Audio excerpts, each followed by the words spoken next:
Welcome back to Dirtbag Baseball Talk, everybody. Kirk here, and great to have you back. Obviously, with July 4th coming right around the corner, it's something to step back for all our American Dirtbag Nation followers.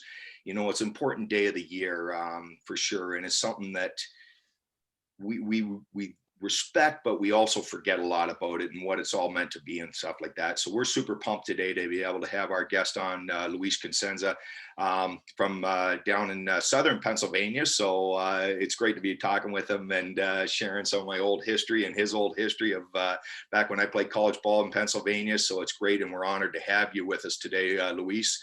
And the reason we do have him Dirtbags is because he's a baseball guy, but he's also got a tremendous story and tremendous history to his life. And part of it is being part of your U.S. Military on the Navy division. So we're going to talk about baseball. We're going to talk about remembering how lucky we are to be able to wake up every single day and enjoy it and embrace the day. And baseball's hopefully a part of it, softball, whatever it is. So Luis, great to have you with us. And thanks for coming on.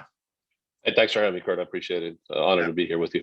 Yeah, it's always fun. So, share a little bit. You're working now with Keystone State Bombers, a program Yes, sir. down, and share a Yes, little sir. bit about it, what it's about. I think it's a little bit more than just a simple travel team. There's family involved and just all the human components as well. Sure. It's like you said, it's a travel program. This is the first year that we've put together a 10U team. So I'm part of the 10U coaching staff. It basically runs 10U all the way through 18U. It's a showcase. It becomes almost like a pipeline. It helps you bring your kid along, mold them, develop them into the best baseball player they can be, showcase them at PBR, Pennsylvania baseball showcase events. We play a bunch of different tournaments as well. And then it helps the kids get noticed. It helps bring attention to who they are as a baseball player. And eventually it helps get them committed to go to different colleges. And then we've had in the last couple of years, a couple of players that have even been drafted.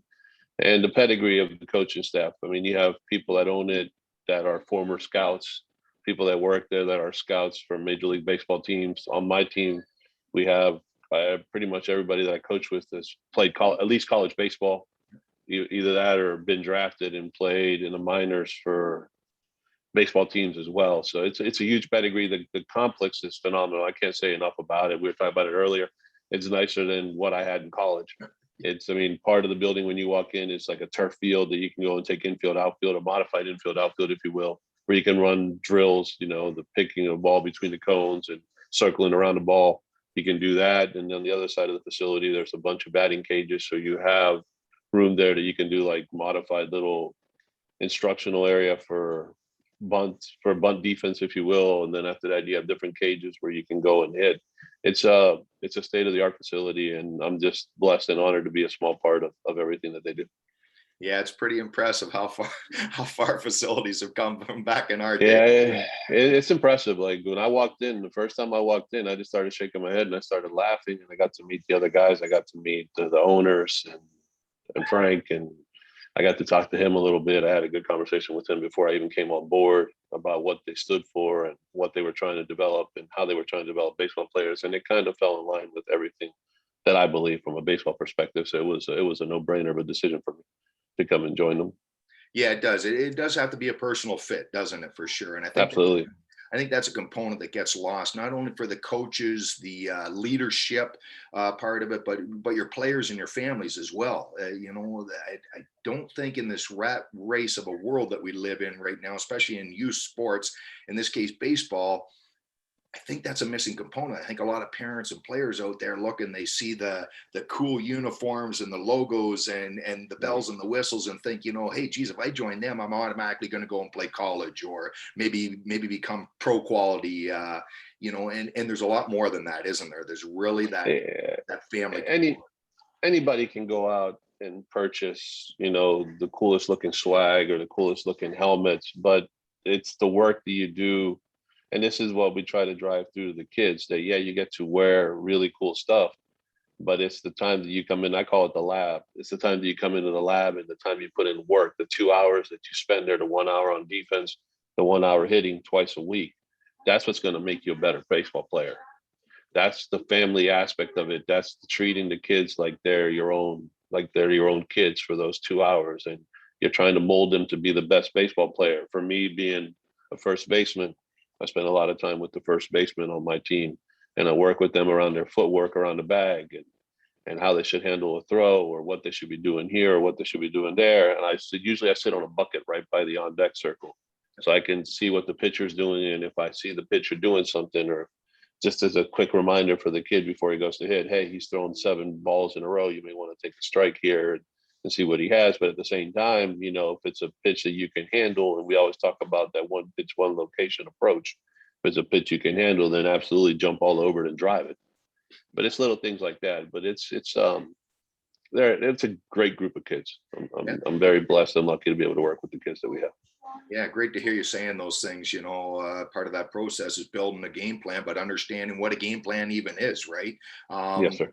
And how it changes from your offensive side of the game to the defensive. And, a lot of times that just gets overlooked. We end up playing, but it's also the fun parts of it, isn't it? As Yes. a coach, when you have those players that really have that baseball aptitude and that desire to learn those nuances of the game that really, the people that don't follow baseball sit there and say it's a slow move and it's boring.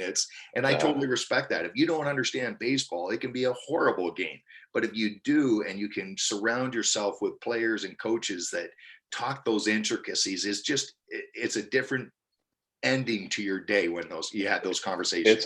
It's a completely different ending, because these kids, the biggest thing that we're trying to get them to understand now is when you're on defense, you have to know where you're going with the ball. It has to be second nature. When you're playing in the infield, you have to take your prep steps and then be ready to move, because if you're flat-footed, you're not going to be able to get the ball here. You're not going to be able to get the ball there. And that's the little nuance. Like you said, it's the little nuances of baseball that the kids are trying to get to understand at this level. But I think once they get it, and once the light bulb goes off, and you're starting to see it now, the improvement that I've seen in these kids from March all the way through now has been staggering. There's some of those kids in particular that they're light years ahead of where they were in March. And some of these kids, as they continue to get better and they continue to progress and they continue to want to work, these kids, there are a lot of these kids that are on this team right now. If they continue to develop, by the time they hit junior, senior year of high school, you're looking at some really high prospects, kids that really get it, kids that really understand the game. Yeah, and that's fantastic to hear for sure. And I can tell just in our conversations off air, and as we got to know each other, and even here today, Luis, that, and with your military experience as well, that I can tell that you allow them to learn that quote unquote failure is success if it's understood and developed. And you as a coach allowing them to almost fail and say, you know what, that's all part of the journey. It's part of the process. Coach isn't going to get all fired up and excited and go, what are you doing? Why'd you take that? Why'd you whatever swing there? Why'd you make that play, or whatever it is? It's all part of the conversation and saying, so you adjust, and you know what, maybe the next time you don't do it. But ultimately, it's a valuable part of that process to be able to get to that college level, as we know, or that pro level for sure, instead of just standing off the bucket, as you said, on the on deck circle. And but you see it. You've coached against them. Those. Yeah, I've seen them immediately, right? Why do you swing that? Throwing the cap. There was a guy that was playing the game before us, and I kind of looked at one of the other coaches, and I kind of jokingly told him, because he was screaming every time a kid did something, and I looked at him. We were walking around the back end to go to the cages to start warming up for our game, and I looked at him and I said, "Do me a favor." He said, "What's that?" I said, "If I ever become that guy, just smack me in the back of the head and tell me to ask me what I'm doing, because I never want to be that guy that screams at a kid after every play, or gets on a kid about not making the right play." That's just, the kid already feels bad enough for what happened. If you want to pull them over to the side after the inning and explain to them what happened, or what they did wrong, or where they needed to go with the ball, you can do that. But to sit here and scream at a kid after every pitch is just, it doesn't do any good. Yeah, it really is crazy when you sit there and you watch the game outside of the game, and which is ultimately inside the game or whatever. And I think you and I have talked about it. We're baseball guys at the end of the day. We're not necessarily travel guys, pro guys, college, elite or recreational. We're baseball guys. Yeah, that's I'm a baseball junkie. I could sit here and I could watch baseball, whether it's on TV or whether it's coaching it or being on the field. I could do this for hours a day Yeah. and just enjoy it all the time. Yeah, and that's it. And to your point back with those coaches or those parents, right? I'm always reminding them as well, like, hey, we made those same mistakes at some point in our career. We maybe forgot that we made them, and sometimes we don't. We just got to be man enough to admit that, hey, you know what, son, So Johnny, Henry, Billy, whatever, I've been you. I've done it. So what were you thinking on that play? Well, what was your mindset? What were you doing with that swing? Whatever. Hey, that's not bad, but like you said, that's pretty good approach. Maybe you want to try this next time and you move forward, right? And you try to slowly develop that process because I think a lot of times we forget as coaches that we are big in stature and they do look up to us with everything we do. So every action we have, as they say, has that reaction, right? yes, sir. Absolutely. And I think that's a big missing component for sure that coaches, I don't know whether they mean to all the time or whatever or not, but those ones that do go off that end or whatever, you're right. It's a little tap on the shoulder to say, hey, dude, just, ooh, Right. Bring you're, it down a notch a little bit. Yeah. yeah, you're paying baseball forward. You're not paying your program or whatever it is. And I respect that it's your program, but as a baseball person, when you act like that, you're crushing people or whatever. And those kids will never try to their fullest again if you've embarrassed them or been ridiculing them or yelling at them all the time. They're just going to pack it up, and I can't blame them. So that's fantastic Absolutely. to hear your approaches and the connection and the network. And whereabouts are you located in the state of Pennsylvania? Well, I live in Mechanicsburg, Pennsylvania. The Bombers facility and the Keystone State Bombers is located out of Mannheim. So it's about a 35 minute drive to and from practice. Yep. Yep. And One way. are all the players pretty or strictly Pennsylvania kids, or do you have any? No. Pretty good area of the state there where Yeah. you could draw some out of state kids and. The older kids, once like 10U, it's still kind of young. But once you get into like the 14, 15, 16-year-old kids, I mean, you got kids coming all the way from Philadelphia, got some kids coming from Maryland, got some kids coming from New Jersey that want to be a part of the program. I mean, we have one kid on our team that's from the Maryland area that's a fabulous baseball player as well. He's actually really good.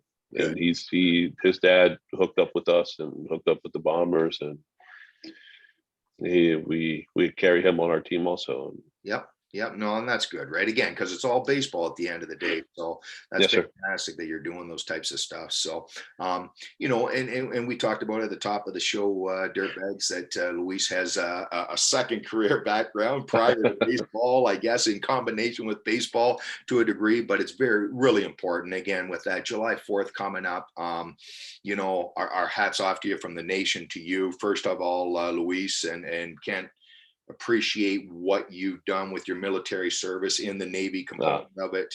I appreciate that. If you don't mind, just share a bit of that history because I think it's super important at this point in time. I mean, it's important all the time, but yes, sir. Let's talk. Let me go. Sure. I mean, I grew up playing baseball. I was born in Honduras. Moved to Costa Rica. From Costa Rica, we moved to Maryland, where I went to high school. Right out of high school, I joined the Navy. I did 4 years active duty. When I was finishing up my career in the Navy on active duty, I had to decide what I wanted to do. Did I want to stay in or did I want to go to college? Got a letter from my dad with an application for a school, St. Vincent College, which is located in Latrobe, Pennsylvania. It's the summer home of the Steelers for any Dirtbag Nation followers that understand American football. So I filled out the application. We were in Indonesia. I sent it in. And I got a letter when we hit port in Australia telling me that I had been accepted.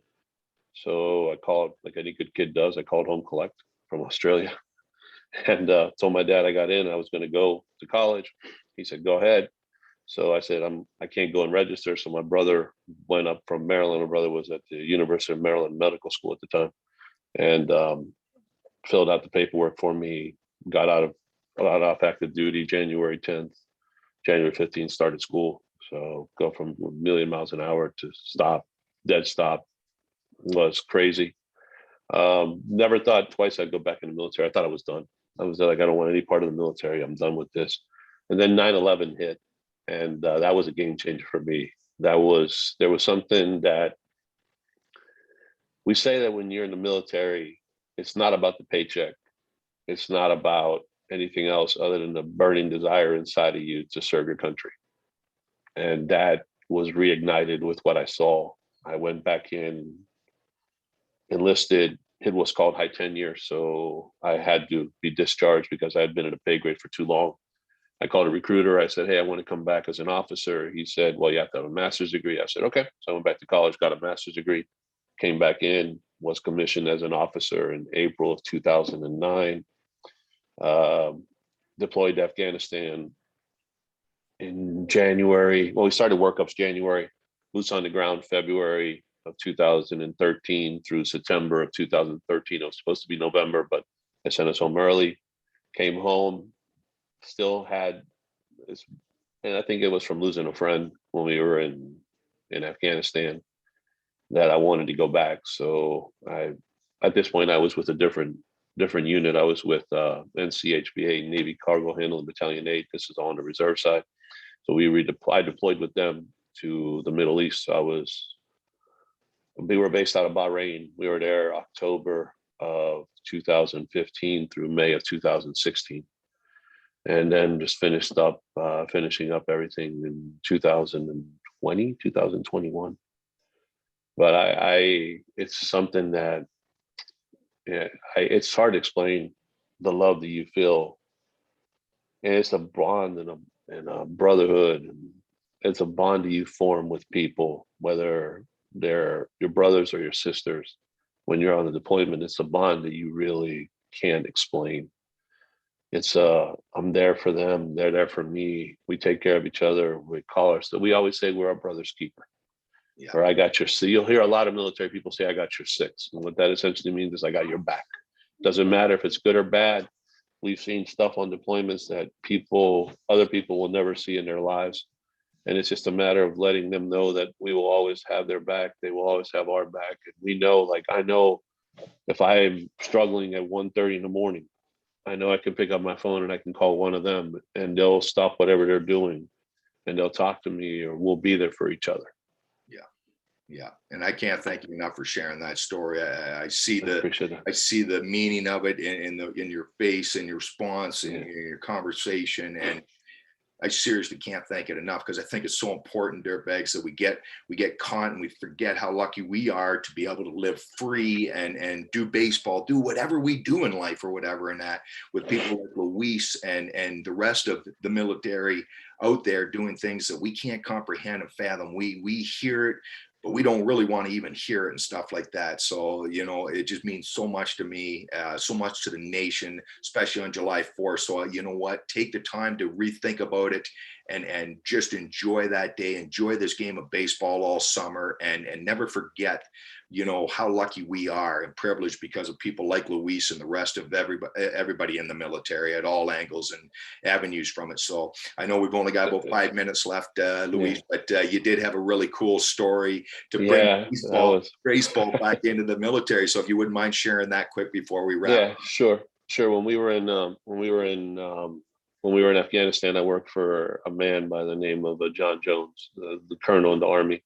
And he came by my office one day and we were just talking baseball. And he asked me about it. And I told him I grew up playing baseball. I lived my whole life. And then he proceeded to tell me he played at the military academy. He was a left-handed pitcher for the Army Black Knights. So we went into, he pulled out 2 gloves. I took off my shirt and had my t-shirt on underneath. And we went out in the parking lot and threw for like a half hour, 45 minutes. And we did that pretty much every time that he would come and visit, because he was based out of a different base. But whenever he would roll through, we would find the time to go out in the parking lot. And as crazy as it seems, I mean, you're in a war zone, you're thousands of miles from home, but just the simple act of being able to throw a baseball in a parking lot it just brought a sense of normalcy to everything that we were doing. And it was just kind of nice to just be able to turn your brain off, even if it was for a half hour or 45 minutes, and just remember the simple joy that throwing a baseball brings to you when you're thousands of miles away from home and have everything going on a million miles an hour, and you're actually able to decompress and just do that for the time that we would throw. It was actually a really cool experience. And I even still talk to him occasionally every once in a while, and that's usually the first thing that we talk about was that was probably one of the high points of a deployment, was just being able to throw a baseball in a parking lot. Absolutely. Your field of dreams moment, right? With somebody like you said, you didn't even know. And now you've got a life friend, not only baseball, military, the whole gauntlet, right? At the end of the day, a friend, Yes, sir. Absolutely. a friend. So those things Absolutely. are priceless, brother. I love it. Thank you again for sharing. Dirtbag. Oh, no worries. Thank you. Enjoyed it.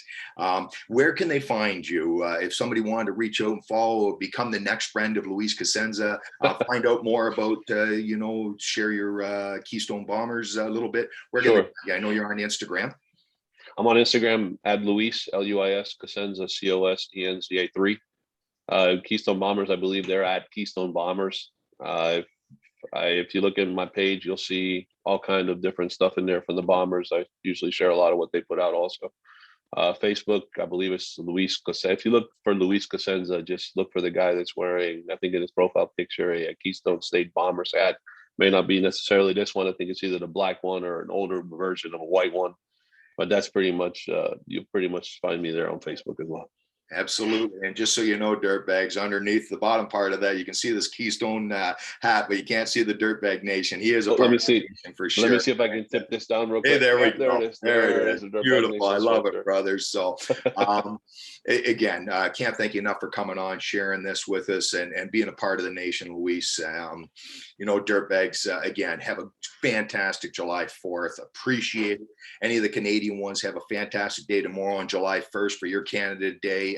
And just take the time to reflect and just remember how lucky we are to be able to do the things we do every day and not bitch and complain or find reasons to be negative. Every day is a great day, so be positive. And until the next time, you know what time it is, Dirtbags. It's time to get up, get after it, and get dirty.